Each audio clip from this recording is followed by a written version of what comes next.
We are calling this second budget workshop. It's Thursday, May 26th. We're calling this workshop to order. We are all here with the exception of Mr. Toomer, who had a prior engagement and could not break it. So I will call this meeting to order. Ms. Gammon, is there any public comment? No public comment. There is no public comment. The public comment would be pertaining to agenda items only. So public comment is next to the workshop items, and we are on our second part of our budget, and this is Capital Improvement Program Fund. And for those watching, this is very important to see where your money is spent. So, Mr. Steves, you're up. Mayor and Council, thank you. This presentation isn't as long as the one on Tuesday, but we do have Kim here and Heather here to talk about projects on that side.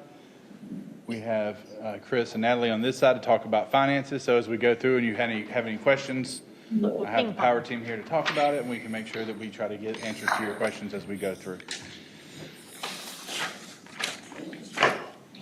So this is a slide that we had up there on Tuesday with the goals from council, one of them being our capital improvement program to include historic district sewer connections, projects like Squire Pope, Bridge Street improvements, and pedestrian safety, park improvements, and so forth. So we're going to get into our capital improvement program.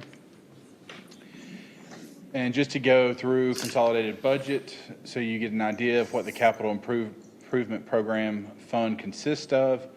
Our overall budget is it's about $16.5 million recommended for fiscal year 23. Of that, about $28 million is within the capital improvement program fund. You can see that as it's broken up, it's about 46.2% of our overall recommended budget for next year, with the other portion, biggest portion being general fund at 41.1%. So what is the capital improvement program fund? You can read that there for yourself. But ultimately, it's where we put items that are going to cost $5,000 or more, and buildings, roads, et cetera, that are $50,000 or higher, as we build programs that we need to depreciate and account as capital assets. So as we do our capital improvement program, we follow a process to make sure, as we determine what our projects are and how we're going to implement them. We have our guiding documents, which you can see there. They include our strategic plan that we just recently updated with council, our comp plan that we're about to finalize with council. We have our May River Watershed Action Plan, our neighborhood plans, Old Town Master Plan, and all the other ones that we've done to guide and provide projects that we want to complete as part of those plans.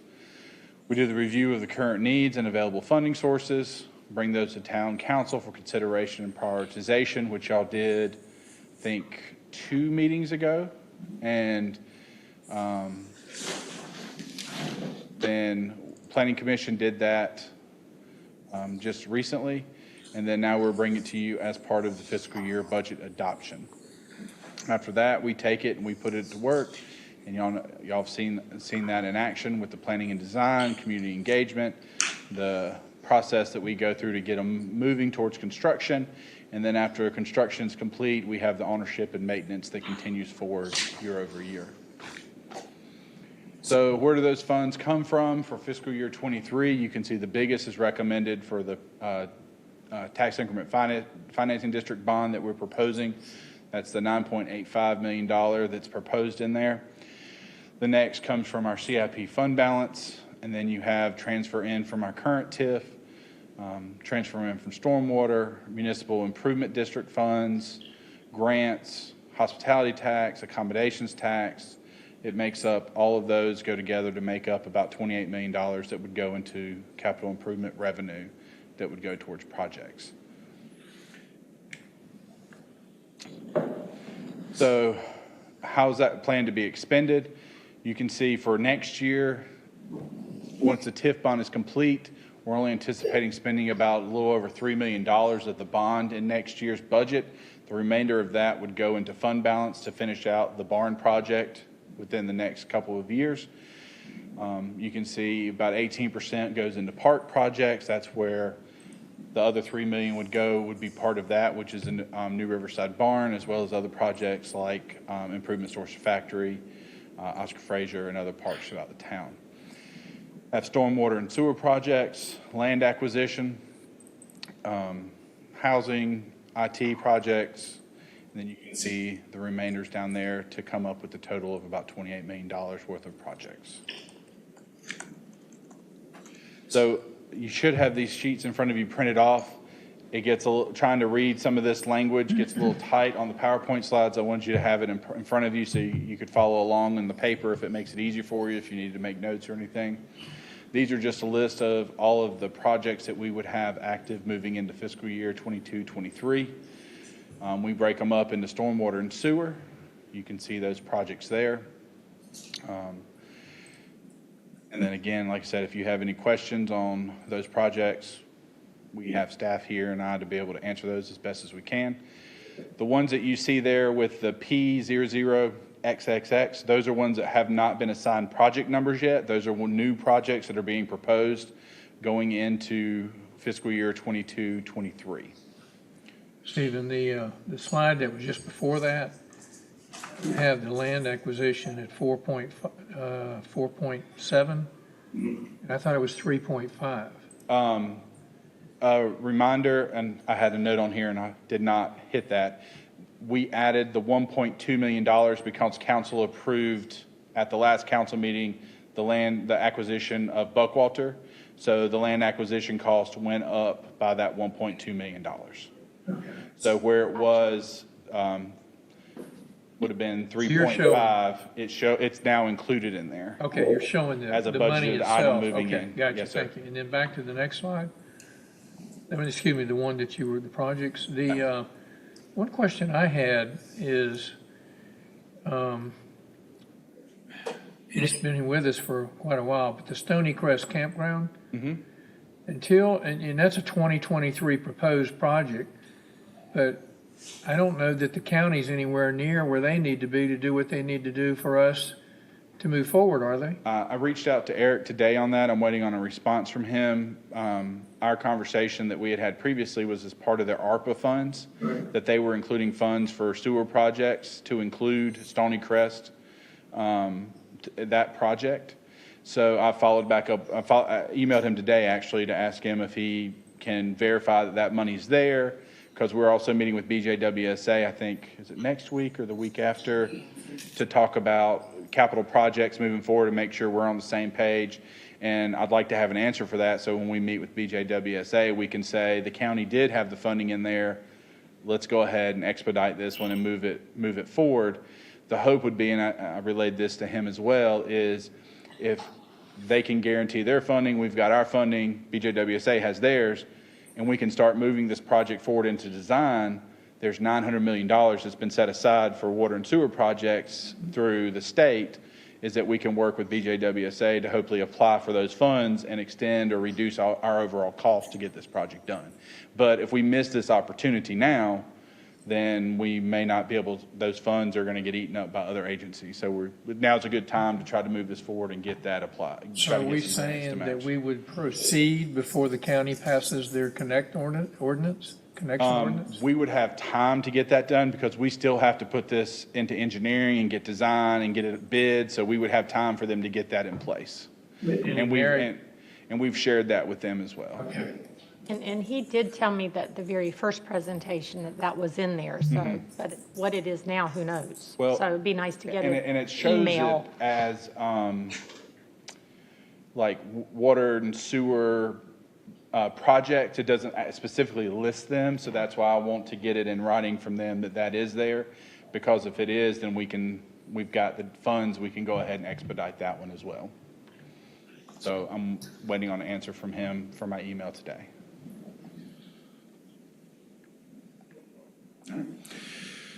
See the road projects there, we tried to break these up in categories. And then we go to facilities, and y'all know Squire Pope Carriage House with us using ATAX funds to move that forward. We're hoping to expedite that project faster. We've already awarded the stabilization on that, so we're hoping to continue to move that one forward at a faster pace. It's completed. Oh, that was quick. I saw the framing up in there, but I didn't know if they had done the chimney and everything. Is it possible, since we did that so quickly, and we used ATAX down the, give it some space, but to move into the similar thing with Sarah Riley hooks? We have in there for next year to actually figure out what the future use is going to be and what we need to do to renovate it. But once we complete that, the plan for it, we can definitely, well, I wouldn't say definitely. I would say it depends on what the use is going to be. But I wouldn't see why we wouldn't be able to use those funds as well, just like we were doing on Squire Pope. And so what's the next phase now that the stabilization's been done? Now it's going to be starting work on the interior renovations. Yes, for the Metters plan for restoration. And then it'll be moving forward to its use as the town's new welcome center. And has a bid been accepted on that yet, or is that something that we're going to be doing? We have not put that out yet. The next step we would need to do is to go back and ask for additional funding from the ATAC committee and make sure we can get some additional funds to move that forward so that we have the funds sitting available so we can put it out to bid. So, but we can update that pricing estimate and then go back and ask ATAC for additional funds like we did last time. And the funds from ATAC, that was for just the stabilization? The stabilization, Gotcha. the interior and exterior stabilization. So, sorry to keep down on Sarah Riley hooks. I'm just trying to think of a timeline and how long it's taken to get to this point for Squire Pope. Would you say we're about a year to get to the same point that Squire Pope is right now, or 9 months? And I'm not holding you to it, but just in my head, so I have to ask it. So you have a timeline? Yes, ma'am. In my head. So we have that proposed to come to y'all for a workshop this fall. And then that will help give us direction as to design and moving forward. So it was about a year ago that we did that for Squire Pope. Yes, so I would say probably construction, after we do that, I would say late 2023, maybe third quarter. So the big thing is that we need to figure out is what our proposed reuse is, so we can use that to guide our design and renovation and how we finish the building out as we do the historical And renovation. financing, because if it's a tourist-related thing, we know we can go to ATAC. Correct.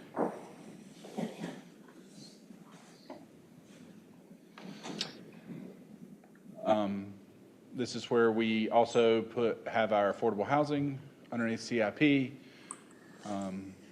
We've got some improvements for the Buckwalter Multi-County Commerce Park. And then you can see the park improvements that we have in there, as well as some IT, which is adding in phase 6 of our community cameras. Is that replacement or is that new cameras, Tommy? So we've started doing cameras as a life cycle like electronics. So we're doing 5 years of what we have. So we're doing 20% at a time. Okay. And then we'll be adding a few cameras to the traffic circle at Buckwalter Place, and then also for the potential parks that will be there too. I have a question on cameras. Because I've noticed several times we've had to go back and use them. And is the technology where you can almost search not having to sit there and watch a camera video for a whole day? Is there some technology that can get you to stream into maybe a Yes, ma'am. time frame on these So new? the example would be Chris's notebook right here. So if we have a camera here for this room, I can draw a box on the table and it will show me any activity on that table. So it'll cut down on the, Awesome. So if we know of something on a corner, you can square that so corner if you draw an area, it will look for activity just for that and area. it speeds forward right to where there's movement. Yes, ma'am. Okay. And you can do the same thing with the timestamp. If we know that something happened between 7 and 7:15, we can narrow that down as Good. well. And are they better pictures than what we've had in Yes, the ma'am. past? Wonderful. Yes, ma'am. I've sat still watching that often, and it's good.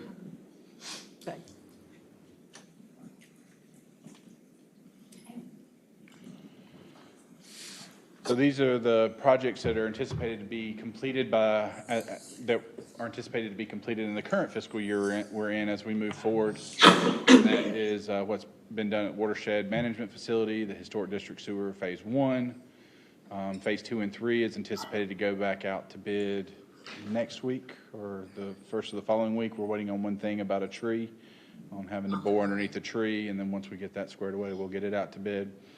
Public Works Facility, finish Town Hall, DRCI outfit, Calhoun Street Dock, Wright Family Park. These are all ones that we've all seen completed and taken advantage of.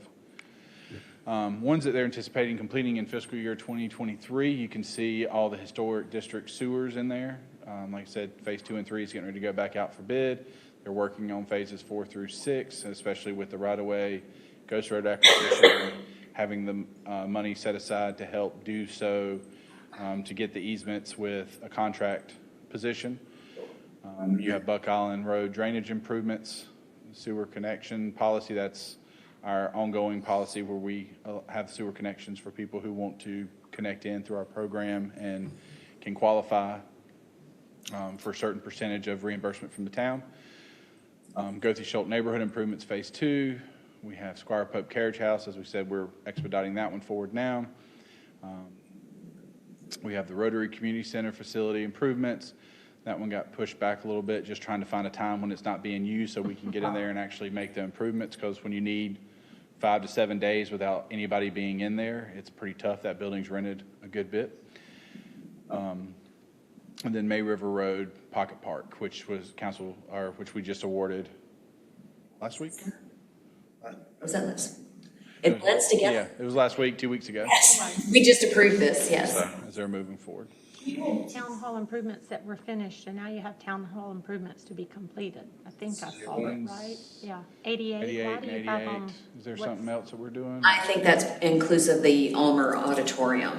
Oh, yeah, because we're doing the improvements of the lights and sound and everything in Omer Auditorium, which was originally removed when Town Hall was renovated, and we're finishing it up now. I see on our sheet, it has comprehensive drainage plan improvements, and I see ones for Pritchard and Buck Island. In the future, is there a projection also to address the drainage issues on Simmonsville Road?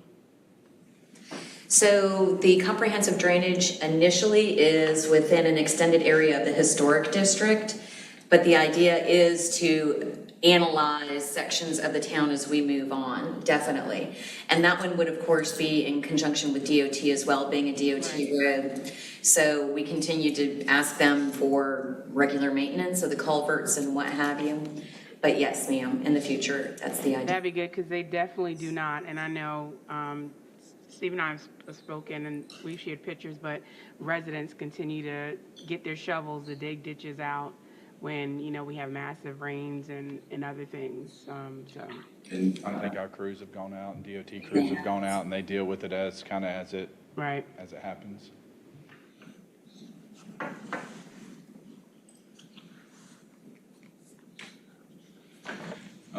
We already hit on a couple of these, but there is some new projects proposed for fiscal year 23. We talked about Pritchard Street, May River Action Plan. There's the Ulmer Auditorium improvements, Sarah Riley Hooks Cottage, which we talked about, and then Buck Island Road drainage improvements. So just to confirm, the page before said 88 town hall improvements. Yeah, and my you guess said is that's that was probably Ulmer. my guess is probably a mistake that stayed in there. It Yeah, I probably. have a feeling it's because 89 is Ulmer. I had a so- feeling it probably should have been the Ulmer Auditorium improvements there instead of the other one, so I apologize for that. If it isn't, just give us a detail on it. Yeah. I think, do you know? We're checking to see if we read our packets. For 88, We we referenced the town hall improvements, which are 088. paid for fiscal year 23, I know we got the Ulmer Auditoriums. I'm wondering if we just picked But then it, just the Ulmer. yeah, So because we in the probably previous just picked slide, that by it said you accident. finished it. So I think it's It should be just. closed out. Yeah, that was probably just picked and carried forward instead of the Ulmer Auditorium.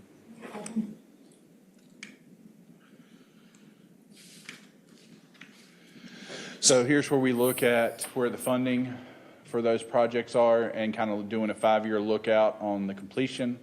And again, you have this in front of you in paper form so that you can look at it and make notes or as you wish and sit a little bit better than trying to look at it on the screen in front of you. So you can go through and see that everything that doesn't have funding beyond fiscal year 2023 is ones that we're looking to complete, but you can see there's some projects like the comprehensive draining plan improvements. We show those moving forward over the next 3 to 4 years. Same thing with Buck Island Road drainage improvements. That's multi-year project. May River Action Plan. The Calhoun Street streetscape. Historic district lighting, signage, all those are multi-year projects. You can see those moving down. I will note that one of the things that we have discussed is the new Riverside Park and the barn site is working to expedite that to be completed hopefully by the end of fiscal year 24 instead of pushing it out all the way to 26. That being with the bond that we have is trying to expedite all the phases and move them forward now that we have, with council being willing to approve that, having the funding up front, we can expedite that project and move it forward and not have to worry about where funding for future years is coming from. So we're hoping to bring that in probably half that schedule. We met on that earlier this week. In the past, it may be another page somewhere you can give us. Is every number on here fully funded, or are we still waiting on funding? Because in the past, we've seen a project and it's MIDF, ATAC, general fund, impact fees. You know, it tells you where all that money comes from to go in there. So there's the, And I don't have my budget Riverside. with me to, Yeah. I'm sorry about that. Riverside Barn Park, it's 161 if you do have your binder. But it is, New Riverside Barn Park is the one that's contingent upon the TIF bond issuance. Other than that, we have identified funding sources for the other ones. It's in the book, I can, Yeah. I need my name thing. So Thank you. what Chris is saying is if you see it on the sheet that you have in front of you or on here, we've identified funding for that. The question, that's why it's highlighted in red, was the new Riverside Barn. Once we got past phase 1, there was no funds identified for that unless we did the bonding.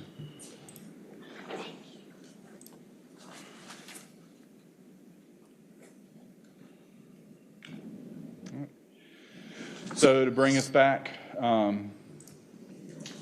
our proposed consolidated budget again is about 60 and a half.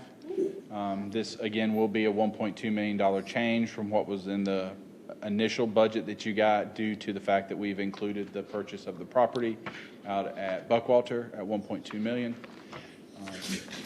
And you can see the breakdown there as well.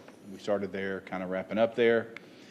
And then that takes us to where we are in the process, which is we're at Town Council Budget Workshop 2, where we are going through the CIP. And then we will have on June 14th, the public hearing and second reading.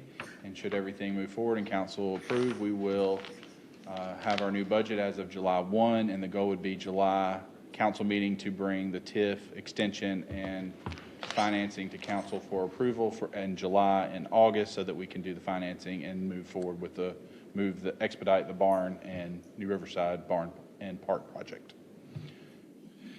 That's what I have. If council has any questions, like I said, we'll be more than glad to answer, or if there's anything that we need to discuss further related to the budget. I'll just drop, so 20 projects have no other funding after 2023, and we can, as long as everyone behaves and submits, we can finish those in that fiscal year. That's what the goal is. Yes, ma'am. That's a goal. That's good. Okay. Good. Any questions? Yes, first of all, Chris has given me a printout of the carryovers from the prior year, and it looked to me like we've improved in that area, is the impression I got from it, significantly, which is good. One thing I would like for council to get, I used to have the numbers in my head, but they're not there anymore. The number of all the sewer projects that we have been doing, encompassing all of the Buck Island, Simmonsville area, everything that we're doing within the city limits in the last few years, how many septic tanks have we taken offline, and how many do we have remaining within our districts our district to be done. I know most of those are residing in the historic district, and it's your phases 2, 3, 4, 5, 6. But I'm just curious, it's got to be a decent number. Something we can all share with the public at some point. I don't know that off the top of my head, sir, but definitely we can get that for you. We know surely for the historic district, because we have the grant associated with it, that we had, I think it was 40 total through the grant through phases 1 and 2 historic district with 319. But we can pull those numbers for you. Wait until they're all finished and then refresh that map, and then we'll have. Description. We'll get you that information. Yeah, and when we redo the pathways and pedestrian, it's under pedestrian safety, the crosswalks, and that's one of my big things, because I walk all the time, and I've been almost hit quite a few times. But I'm anxious to see what we come up with for that. I mean, you can even see, and again, I know it's just going to happen to a certain degree, but even the little signs we put up in the middle of the road that people like to run over, some of these crosswalks, I'm just very curious. I have not seen anything on what our intent is to try to improve those systems. We were actually just emailing about that as part of the pedestrian safety initiative coming out of the strategic planning workshop. And I just told Stephen I was thinking of workshopping with that ideas. Do you want raised tables, lighted crosswalks? What can we negotiate with DOT, especially on May River Road, in October with y'all? And the other thing is now that council has agreed to take ownership of all the roads pretty much within the historic district, including Pritchard all the way over, we can have a lot more flexibility in what we want to do instead of having to go to DOT and ask them for permission. So if we want to do raised tables where the crosswalks are actually elevated like speed tables, we don't have to go to DOT and ask for permission for that. We can do that however we want to. If we want to do something fancy and make them make colors or patterns in them, we don't have to go to DOT. DOT does not allow that. So we have the ability to be a lot more flexible in what we're looking at than what we did before. But yes, we just talked about that today, about workshopping that and getting some guidance and making sure we're on the same page moving forward. Because I've been through a lot of places at night that are similar to our little town, and then you come back and you realize how he walks in the daytime, but wait, nighttime's horrid. But, to be classy, a classy lighting, there's some really cool ideas, and I've seen them in different towns. A lighted one that doesn't stay lighted all the time, because we're always worried about light pollution as It's well. light when you're walking. Right, you can push a button and have that light up across the street, so it really, Auburn especially has a even good draws one. attention. We should all, if we travel or go anywhere, just take note of that, and let's help Snap a her picture, send it. with the workshop. Definitely. The last comment I have is, and maybe it's only me, I guess because I see it so much and go there so much. Dubos, our beloved park, it's small by nature, and limited by geography. But I hope at some point we can add something else there. I don't know what it would be, but something. And I'm talking about the shading, but just be creative. Like maybe one of the little things that the spin that the kids run around and they jump on or something. I don't know what, but something. Well, and I sent an email out where we're going to be removing a tree that's. Yeah, it's about to have more space. Yeah, so we might actually have some space to do some stuff like that. Okay. Give Dan a water festival like Bridget wants. I was trying to get her to bring it up. I will tell you, we have done preliminary design on something like that there, but we're looking at Oscar Frazier as the first one over Du Bois, especially considering somebody else is looking at putting one in Old Town, I've heard, so it might be, we don't want to compete. Let the record reflect, I started the conversation on Clifton. She started it 3 years ago. So we are, that is something we are looking into, and we have actually done a couple designs and have a really fun one for Oscar Frazier to put over there near the playground. So that's something you'll That's a probably see. great park. I mean, Come we over build time. great parks. That's a great park. And it's an ideal location. Right, So Dan, get your swim trunks ready. Adults can do splash pads too. Get swim trunks ready. Adults can do splash pads too. You might see him in the middle with a chair and his lemonade. Yeah, my lemonade. Yeah, that could be a job. You know what, Bridget? We'll go together. Deal. Anything else? Before we end, because it is, and I see one of our SROs that was part of Bluffton High, I just want to thank our officers, especially our SROs who've had to really keep a stronger eye on our schools, and they do it every day, not just because something happens. So bless you, and bless all of our officers for just worrying. I can't imagine the weight on your shoulders every single morning, and then we hear something that happens in Texas, and you know good and well it could happen here, and if we don't think it can happen here, we need to go look ourselves in the mirror. There's a lot of mental health needs, and I just pray for y'all every day. So thank you very much, and thank y'all for coming to Bluffton High's graduation. I'll probably see y'all tomorrow night at May River High's graduation, and I just pray it's a safe one and everyone has a good summer. So thank y'all very much, and really good press conference yesterday with Dr. Rodriguez. So, anything else? And great budget. And as always, I will say if you have any questions on anything related to the budget, the projects, you know how to reach me, you know how to reach staff. We're always more than glad to sit down and go through any questions or concerns that you have, and where we are within things, and what the schedules look like and all that. But before June 14th. Well, I'm talking about just in general. Preferably, before the final final reading. Okay, is there a motion to adjourn? So moved. We're adjourned. Oh, here we go. Adjourned.